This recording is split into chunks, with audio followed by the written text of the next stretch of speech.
이기선 사모의 쉬운 성경 이야기, 오늘은 역대기에 대해서 나누도록 하겠습니다.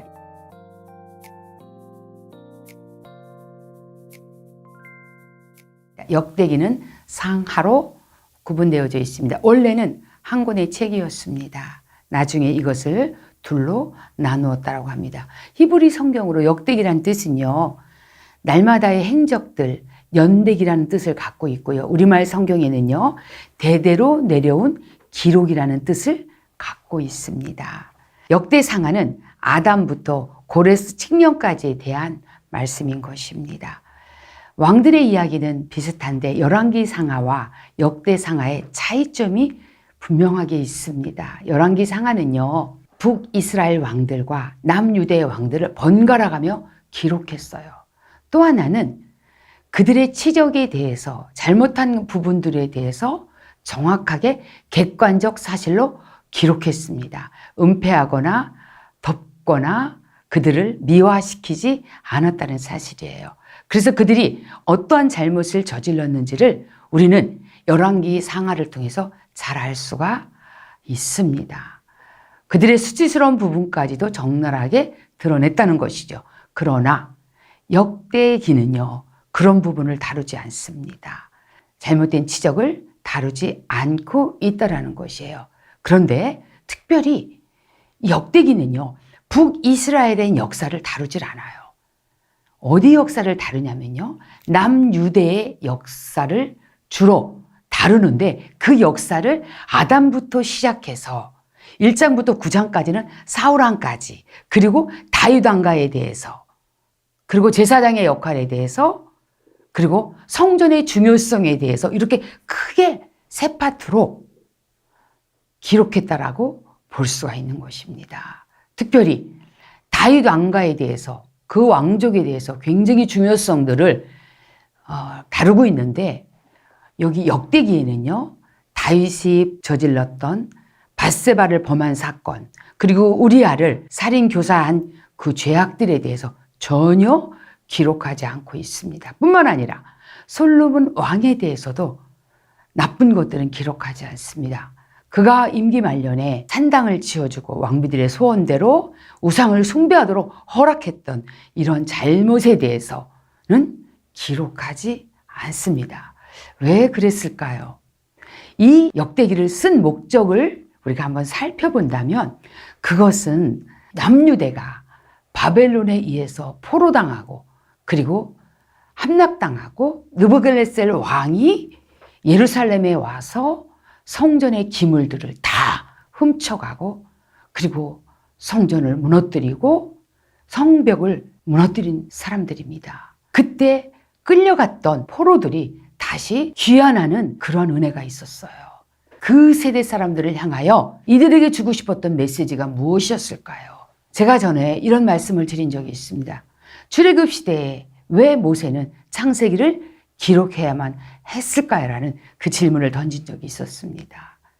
그것은 430년 동안 애굽에서 종살이하는 그들에게 그들의 민족의 정체성을 다시 심어줌을 통해서 당신들의 조상이 아브라함과 이삭과 야곱이었고, 하나님이 자기 조상들과 언약했다라는 특별한 백성이라는, 선민이라는 그 의식을 그들 안에, 그 정체성을 심어주기 위한 목적이 또한 창세기를 기록한 목적에도 있다라고 말씀드린 적이 있습니다. 마찬가지로 이 역대기를 기록함을 통해서 이스라엘 백성들이 자신의 정통성을 다시 한번 세우는 데 있어서 확고히 하기 위해서, 이들에게 꿈과 희망을 주기 위해서 이것을 기록했다라고 생각이 되어집니다. 그래서 얼마나 예배가 중요한 것이며, 저들이 무너진 성전을 보면서 얼마나 가슴이 아파했습니까? 솔로몬 성전의 영광을 기억했던 수많은 사람들이 얼마나 통곡했겠습니까?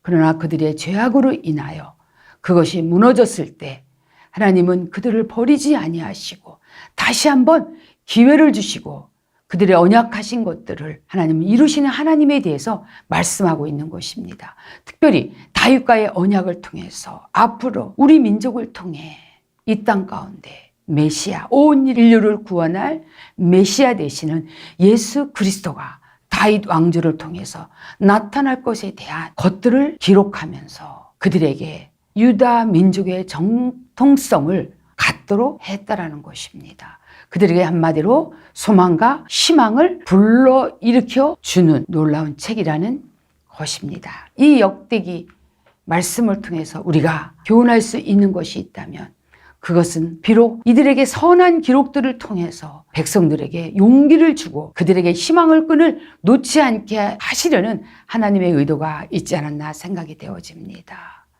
인간은 실수할 수 있습니다. 실패할 수 있습니다. 그러나 내가 누구인지를 안다면,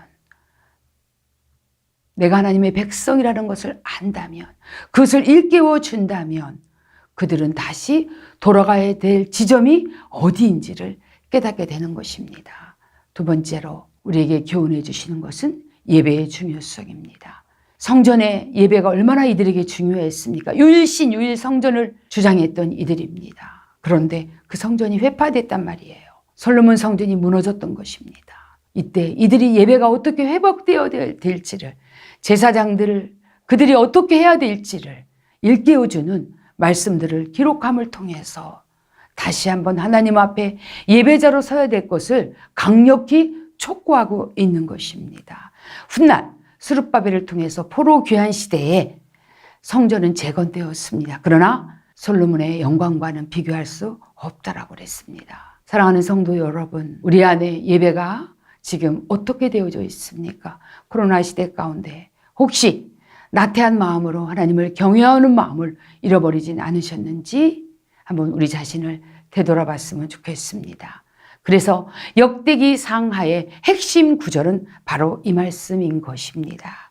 핵심 구절은 역대하 7장 14절 말씀인데 제가 읽어드리도록 하겠습니다. 내 이름으로 일컫는 내 백성이 그들의 악한 길에서 떠나 스스로 낮추고 기도하여 내 얼굴을 찾으면 내가 하늘에서 듣고 그들의 죄를 사하고 그들의 땅을 고칠지라. 이 말씀은 솔로몬이 성전 건축을 하고 난 뒤에 하나님께서 하신 말씀인 것입니다. 여러분, 우리에게도 동일하게 이 말씀을 가슴 깊이 새기며 하나님 앞에 겸비하고 겸손한 모습으로 나가는 저와 여러분이 되시기를 예수님의 이름으로 축복합니다. 감사합니다.